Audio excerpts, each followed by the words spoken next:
Le Naja leader avec 14 victoires pour seulement 2 défaites recevait Tournai des Tournaisiennes, toujours très motivées à l'idée de rencontrer le Naja. Et on allait encore s'en apercevoir dès le début du premier set. Les visiteuses cueillées à froid des Jamboises bien mal inspirées, le marquoir s'affolait. 0,5, puis 2,9.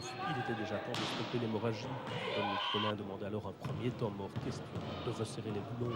Le Naja équilibre les échanges, mais Tournai gardait ses 7 points d'écart à 7,14. Les Jamboises, enfin dans la partie, retrouvaient leurs sensations et par là même les bonnes options, bonne en défense et excellente en attaque. Les visiteurs infligeaient un 8-1 à Tournai, qui en l'espace de quelques minutes avait perdu tout le bénéfice de son très bon départ.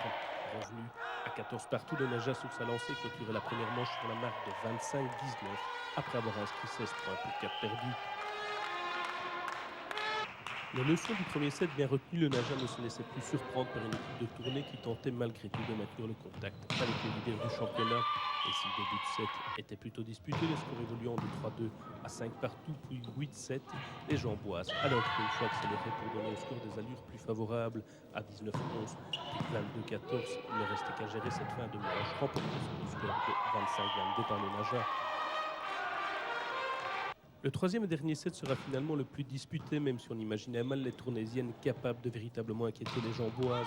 Les Jamboises qui feront la course en tête tout ce troisième set sans pour autant se mettre à l'abri.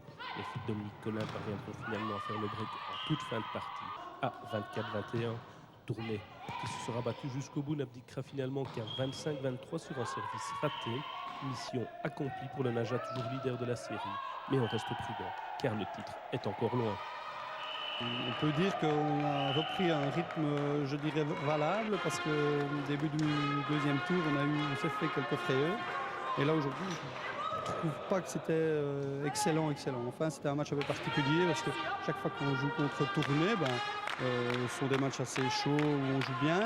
Et aujourd'hui, je pensais qu'on allait de nouveau faire une belle prestation, mais ça a été juste, je trouve. Derrière nous, il y a une équipe d'Ivoire qui n'est qu'à une défaite, c'est très faible. L'équipe d'Ivoire a la chance de pouvoir jongler avec des joueuses qui passent avec une facilité déconcertante de la première nationale à la deuxième nationale. Donc quand on n'a pas assez de joueuses, on va puiser au-dessus. Nous ici, nous sommes 10, 11 et il faut faire avec les 10, 11. Nous n'avons qu'une équipe ici.